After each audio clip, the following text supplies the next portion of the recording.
Hey drummers, hope you're well. Just a quick one for everyone who asked this question. This is one of those questions I get asked the most of any drumming question in the world, and that is, when do you play a drum fill? And I get why people ask it. It's one of those immediate questions that just occurs to us when we first start playing the drums.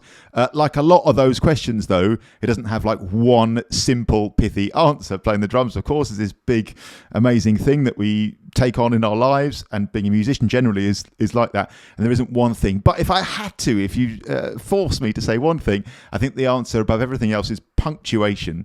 So you play, when you start playing the drums, you play basic grooves, as in and three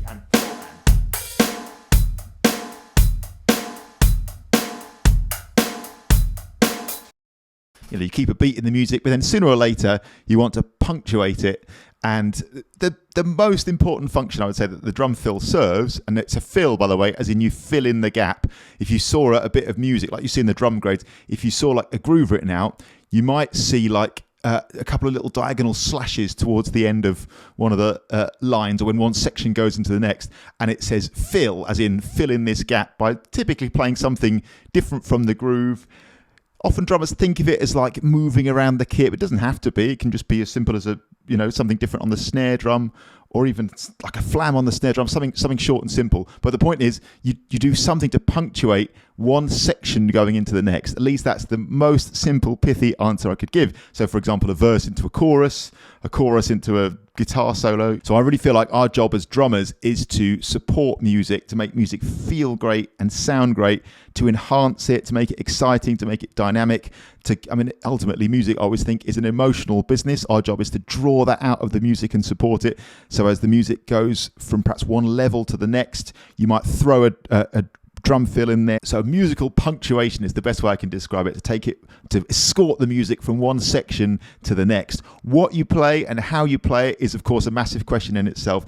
One of the best bits of advice I could ever give, and I know I always say the same thing, but it's because I really believe it, is to embark on, if you're not doing this already, one of the graded courses. For example, Trinity Rock and Pop, Rock School, Trinity College London Drum Kit, or any course of that nature, because what you're doing there is you're going on this great diet, right? This lovely nutritious diet of, especially in the case of Rock School and Trinity Rock and Pop, the classics of the genre. So by exposing your musical brain to the classics, you're constantly feeding it great stuff, great drum fills from years gone by, or even just great examples of where a fill will come in and punctuate one section into the next. So rather than having like one rule that we just snap onto everything, we can really build our understanding and our feel for where a drum fill is going to work and sound good. So I can't recommend enough studying a course such as that, or in any case, study the classics. That's always the answer, isn't it? Because again, by exposing our brain to where great drummers and great musicians have created great music in the past, we can only help build our own creativity and musical understanding and ability to express ourselves on the instrument. So I hope that all makes a bit of sense. A shout out to all the channel members who asked that question, and also shout out to a viewer called